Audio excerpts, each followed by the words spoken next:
Stream profile. Live. Clippabilities. Yeah, let's get this done then.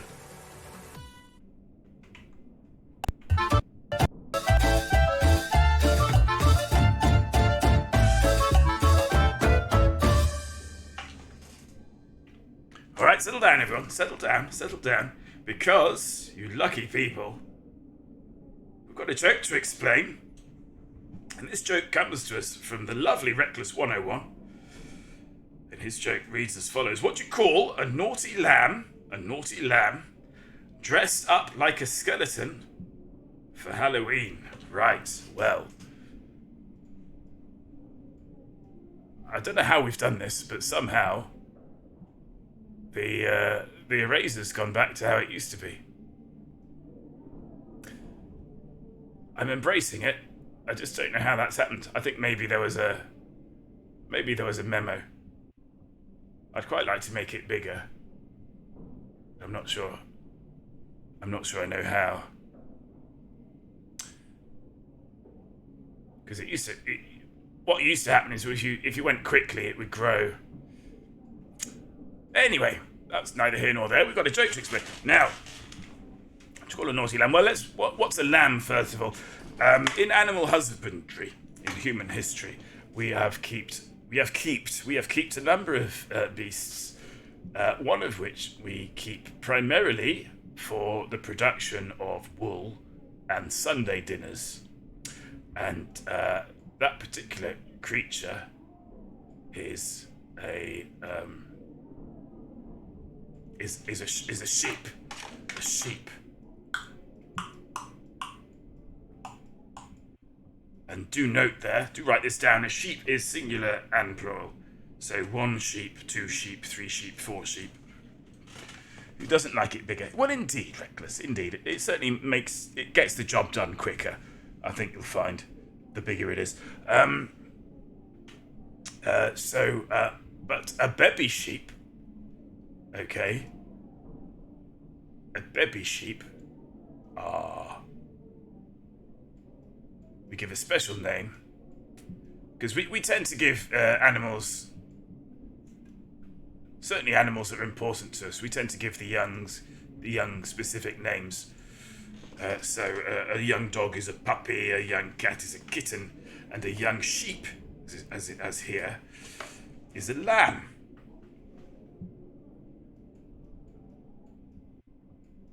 Lamb, you see. Now, both sheep and lamb are known for their particular cry. What they do is they bleat. Which in reality sounds a little. I'll try and do it as best as I can. It sounds sort of like.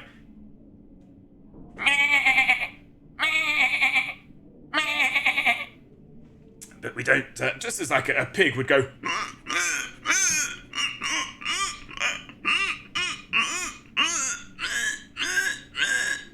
Oh, I was a bit ropey there at the start, but I think I got there in the end. Yeah, that's it. Right. But we wouldn't say that a pig goes HWEE.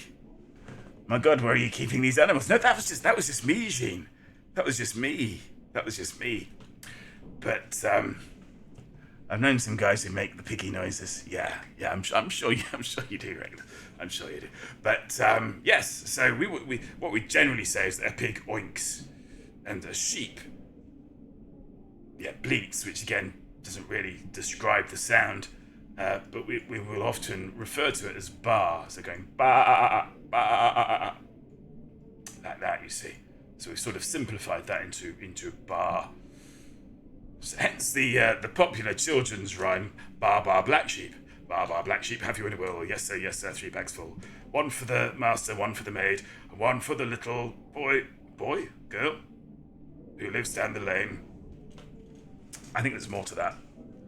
Dog goes moo. No, dog doesn't go moo. But what does the fox say? Very little, unless it's rutting. Okay, so that's our first concept that we need to keep in mind. That we have lambs, and they go bar, I'm going to get rid of the sheep because the sheep is slightly extraneous now.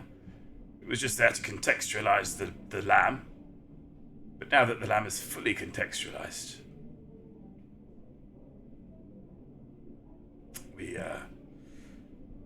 I wish I hadn't done that pig now. As I once said to David Cameron. Right. How are we doing? Yeah, that'll do. So, he said about, well, which is the only key. You're kind of treading on the joke a little bit there. And the poor sheep died for nothing. I know. New highlight created of Jack doing animal noises. Oh dear. Yes. Now, on All Hallows Eve, which it falls as fans of the stream will know, falls on October 31st. We call it All Hallows Eve, or more commonly, Halloween. And traditionally, it was thought, I'm not sure how genuine a tradition this is, but the idea is that actually this is a Victorian idea. It's a Victorian invention that at Halloween, the veil between the land of the living and the land of the dead is at its thinnest. And evil walks among us. And as such, we would try and scare off the evils with various things. Sort of, yeah. It's odd. It's an odd sort of mismatch. What our contemporary Halloween is a bit of a mishmash even of sort of American traditions, like your trick or treating. I believe the scary costumes. Halloween was much more sort of folkloric. In British Halloween, sorry, was more sort of folkloric. So it was. There were certain sort of Halloween games that would be played to find out who your new lover was, or it was more about embracing magic and whatnot. The very idea of the land of the dead as being this sort of realm, this sphere, was an invention, I believe, that came out of the spiritualist movement, which, as you know, was an offset of the Quaker religion that was designed to encompass the trickery of such people as the Fox sisters, who had found a particular way of snapping their toes, and in so doing would mimic the communication with the dead. Very, very worth pointing out as well. The Fox sisters developed a way of communicating with the dead that involved coded tapping, and they basically started only like about, I think, 3 or 4 years after the telegram was invented. Itself a means of communicating with Knox. So it looks like that was a continuation essentially of the idea of the telegram. And indeed, I think it was Alexander Graham Bell.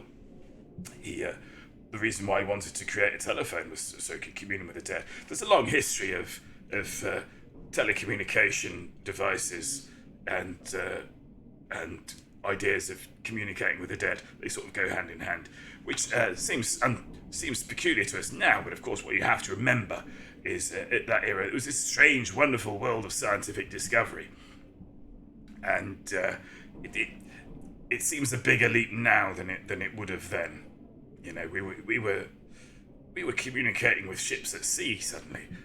So the idea of communicating with people who had passed on still outre, certainly, but not as outre as we might expect within that mindset. What are we talking about? Oh yeah, and one of the things that people dress up as at Halloween is skeletons. Now, inside most vertebrates, I'm going to draw a vertebrate here. Inside most vertebrates are, and this is, I believe, where they get their name. Vertebrate, of course, the vertebra of the spine. Inside most vertebrate creatures, there exists a structure, sort of a what's the word? What's that word that sculptors use? Mr. Frightful will know. What is it? It's like a framework that you inside to sort of. Basically, we're big old bags of meat, us humans, of which I am one. And without a bone structure, without this Please can someone with good memory explain the David Cameron reference? No. So we've got a skull. We use skulls, don't we? Partly because we need that's not a very good skull. You've done better skulls. That's better. I don't know why I'm talking to myself like I'm somebody else. Dear. Because we basically need bones in our head to keep our brains and our eyes in. Very soft, delicate pieces of equipment, eyes and brains. And also, we need some powerful thing to break up our food. Our collector limpet has expired, just to keep you informed. And then we have the longest bone in the body, which is of course the femur. We have a kneecap. Other bone. And I'm not going to do all the toes, you know. This is a very rudimentary rib cage that I'm doing here. So inside each of us is a skeleton. That's what this is called, a skeleton. And we tend to associate, or historically we've associated skeletons with death, because obviously when somebody dies, all that meat... armature, thank you. Jack's drawing rude pictures again. I am not. There's nothing rude about the human body. Except maybe boobs. There goes another collector limpet.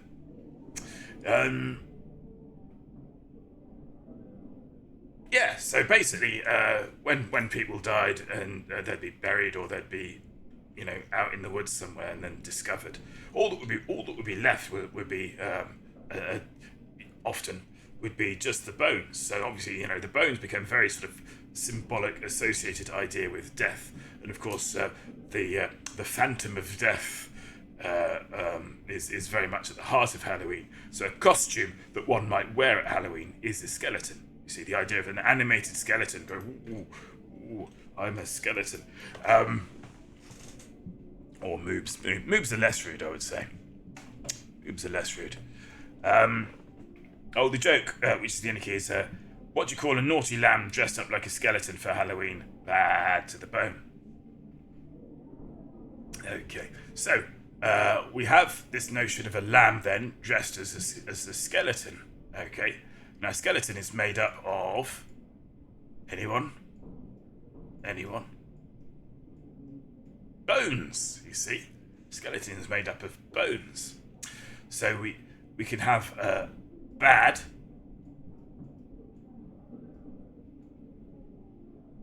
transformed by sheepness into bad, you see, to the bone. Because the notion of being bad to the bone is being you're so bad at something. We'll often say to the bones, or to the bone, to denote something that's just sort of that particular quality through and through. We might say soaked to the bone to suggest we're so wet that the water has seeped through our skin and our flesh and is actually on our bones now. We're chilled to the bone. And as here we might say bad to the bone. Bad to the bone is also a song you might want to look at, but it's not vital to the joke because it's an extent to saying, you see. So he's a naughty lamb, so he's bad, but because he's a lamb, he's bad, and because he's dressed as a skeleton, he's bad to the bone. So all that confluence, all of those confluences, all those elements, the sheepness, the naughtiness, and the boniness, merge into this bad to the bone punchline that we have come to know and love. And that's why it's funny. Breakfast, have I explained that joke to your satisfaction, sir? And if you have, then we'll proceed with the game. Thank you. I take that gratitude as an affirmative, in which case, joke explained.